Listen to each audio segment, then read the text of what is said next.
అదేవిధంగా రేపు 30 తారీఖు తెలంగాణ ఇన్ఛార్జు నటరాజ్ మీనాక్షి గారు, తెలంగాణ పిసిసి అధ్యక్షులు మహేష్ కుమార్ గౌడ్ గారు ఆలేరులో ఎంజీఎన్ఆర్ఎస్ మీద ఒక పెద్ద ఎత్తున ప్రోగ్రాం ఆలేరు మండలం మందనపల్లిలో నిర్వహించబోతున్నాం.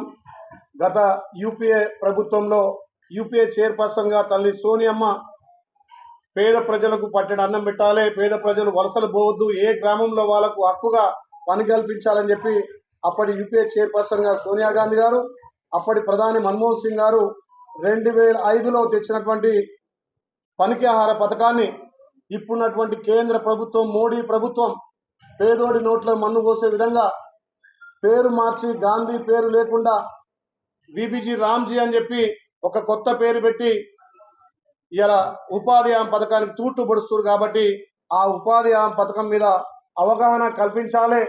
ప్రతి గ్రామంలో గ్రామ సభ ద్వారా ఏదైతే ఇప్పుడు తెచ్చే కొత్త చట్టాన్ని రద్దు చేసేంత వరకు ఉద్యమాలు చేయాలని చెప్పి, ఏదైతే గతంలో 90% కేంద్రం భరించేది, 10% ఇక్కడ స్టేట్ భరించేది, కానీ దానికి పూర్తిగా విరుద్ధంగా ఇలా రాష్ట్రాలకు భారమయ్యే విధంగా 40% రాష్ట్రం భరించాలని చెప్పి 60% కేంద్రం భరించాలని చెప్పి కొత్త చట్టం తెచ్చారు. కాబట్టి ఆ చట్టాన్ని పూర్తిగా రద్దు చేసేంత వరకు ప్రతి గ్రామంలో పార్టీలకు అతీతంగా ప్రతి ఒక్కరు కూడా ఈ కొత్త చట్టాన్ని వ్యతిరేకించాలి.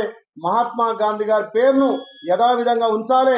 గతంలో ఏదైతే ఎంజీఎన్ఆర్ఎస్ పథకంలో ఉన్నటువంటి పద్ధతులనే కొనసాగించాలని చెప్పి పెద్ద ఎత్తున ఉద్యమాలు చేస్తున్నాం. దానికి రేపు మా మీనాక్షి నటరాజన్ గారు పిసిసి అధ్యక్షులు హాజరవుతారు. కాబట్టి ఈ ఉపాధి హామీకి సంబంధించినటువంటి కూలీలంతా కూడా వేల సంఖ్యలో వచ్చి ఆ సభను విజయవంతం చేయాలని చెప్పి విజ్ఞప్తి చేస్తున్నారు.